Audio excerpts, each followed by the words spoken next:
What's up, guys? Good morning and welcome to today's video. Before we jump in, I just wanted to mention once again that the ring giveaway is still going on. Link to the video is right up here. Link to how to enter is right down here. If you're interested in all at winning a free custom BMT graduation ring, head on over there, enter to win. It's kind of a quick timeline, but we will be announcing the winners on April 5th, so please enter soon. I'd love to be able to see that ring get into the hands of someone awesome. And a little update to the video I made previously is that I may be able to be there to film it rather than having to make you take time out of your time to film it, but we are still kind of trying to work that out, so that might not be for sure. I'll let you guys know as soon as I know.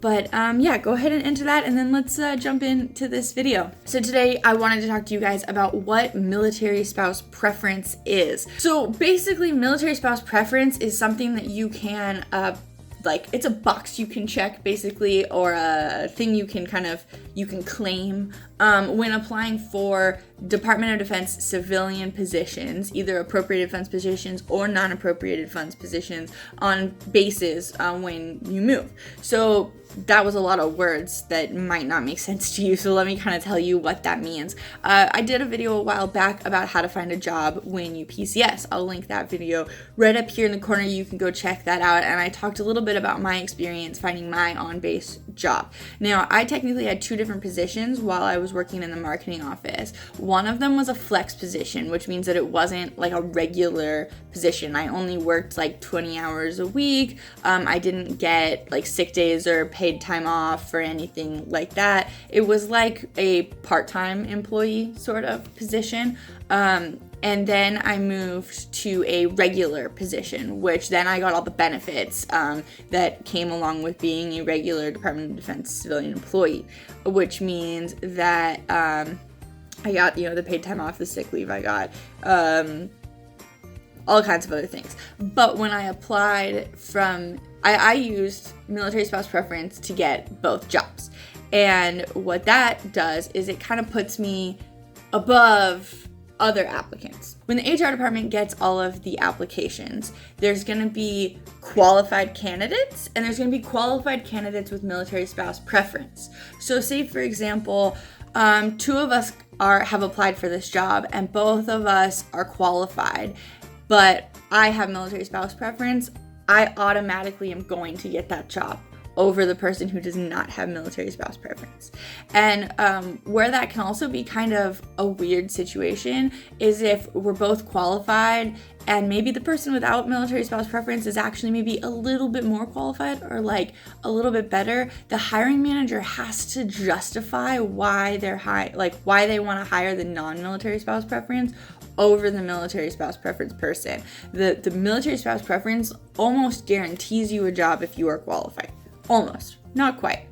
But it's a very complicated kind of situation. I remember hearing my boss kind of complain when a great candidate would come in, but they didn't have military spouse preference. And so, if you have the opportunity to use your military spouse preference to find an on-base job, I highly recommend it. It does put you above everyone else. So again, let's kind of talk about what exactly military spouse preference is. So when you're applying for a job, either through the USA Jobs website, which would be GS positions, or through the NAF Jobs website, which is non-appropriated funds positions, which is what I was doing. That's things like working for outdoor rec, or working for the movie theater on base, or working in the marketing office, or things like that. So for either type of position, you need to have a copy of your spouse's orders. That's number one.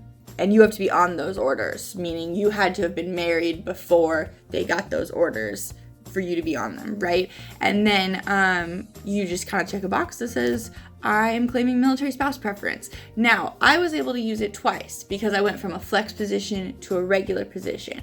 If you apply to a regular position first using military spouse preference and you get that job, you can now no longer use your military spouse preference at that base. So, for example, now let's go back to I used it to get my second job, the regular job, at Mountain Home, right? So now, even though I've moved away, Jeremy has not. He is still stationed at Mountain Home, which means I am stationed at Mountain Home, which means that if I were to move back and wanted to try to find another job on base, even still in the marketing office, I cannot use my military spouse preference now. It's done. Now, if we PCS somewhere else, I can use it again. If we PCS somewhere else and then PCS back to Mountain Home, I can use it at Mountain Home. But as long as we're still stationed at Mountain Home, I cannot use it there. It's done. It's over. That's basically kind of the gist of it. You know, you can only use it once per base. Well, you can only use it once per base per PCS, I guess. And you have to have a copy of the orders. You had to have been married before the orders were issued. That's pretty much what the basics of like what you need. And then you know, it's a great helper for getting you, you know, just 1 foot above the rest of the candidates. Again, like I said, if a candidate without military spouse preference is an exceptional candidate, if they are truly better than you, they can still hire that person. It's just a lot more hoops to jump through. Whereas if you guys are equal, the military spouse preference is going to put you above them. So just some things to keep in mind. Happy job searching. I hope everybody is able to find jobs that they love, that are close to base, that are, you know, anything you ever wanted. I hope it all works out for everyone. I'd love to hear from you guys. If you have any comments, questions, go ahead, leave those down below. Thank you guys so much for watching. Give this video a thumbs up if you liked it. Subscribe to the channel if you don't already. Don't forget about that ring giveaway, and I will see you soon with another video. Bye.